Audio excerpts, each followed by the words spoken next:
Jean chapitre 5 verset 24. En vérité, je vous le dis, celui qui écoute ma parole et qui croit à celui qui m'a envoyé a la vie éternelle et ne vient point en jugement, mais il est passé de la mort à la vie. En vérité, je vous le dis, c'est là une déclaration capitale, solennelle, importante de Jésus. Celui qui écoute ma parole. Et il fait là référence au verset précédent où il est question d'entendre, de croire, d'accueillir et d'obéir à sa parole. Écouter implique une écoute attentive qui accueille, qui met en pratique et qui croit à celui qui m'a envoyé. Le Père amène à croire au Fils et à l'honorer, et le Fils amène à croire au Père.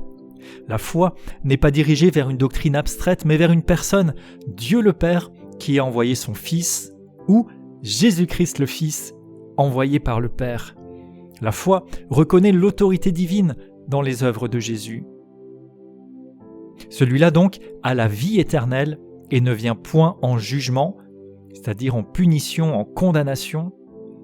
On retrouve cette référence au verset 22 où Jésus a reçu le pouvoir de juger au présent.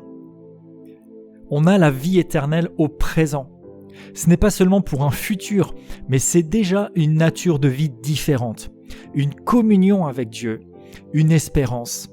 La vie éternelle est une possession présente pour celui qui écoute les paroles du Seigneur et qui croit à celui qui l'a envoyé. Le croyant possède déjà cette vie. Ce n'est pas seulement la vie qui va durer toujours, mais il y a cette qualité de vie, la vie marquée par Dieu lui-même. Le verbe ici est dans un temps parfait qui indique un fait accompli avec des effets permanents.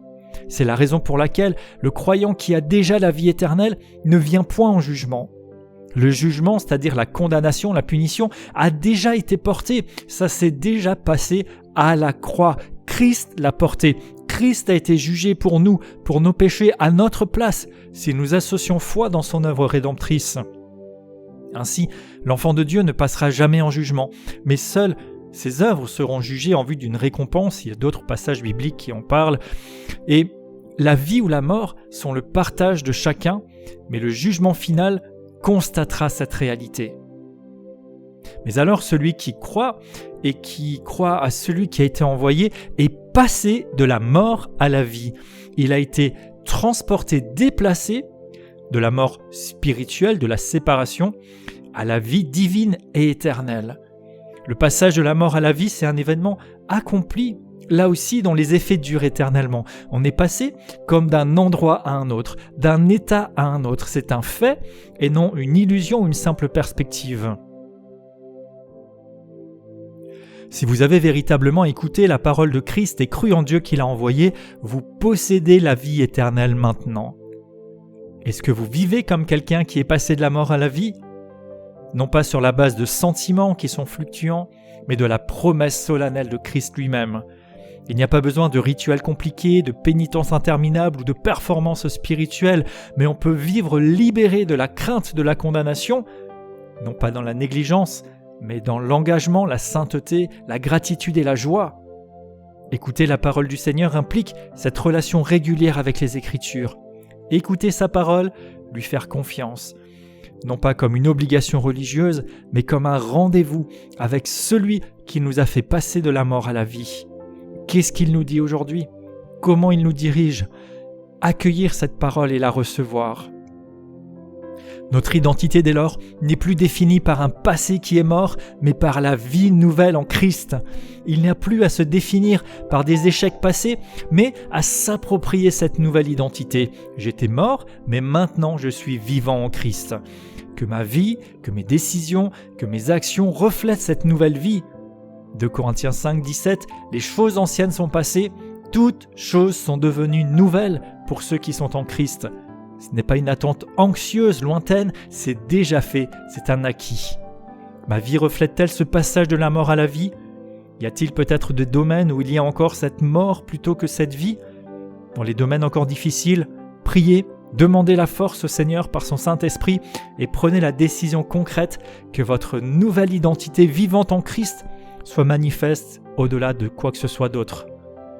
On ne vit alors plus sous la menace, mais sous la grâce, dans une nouveauté de vie. L'assurance nous rend libres d'aimer, de servir, de pardonner, et nous pouvons alors vivre chaque jour comme étant passés de la mort à la vie. La parole de Jésus, qui est reçue avec foi, a rendu les choses possibles, accessibles dès maintenant.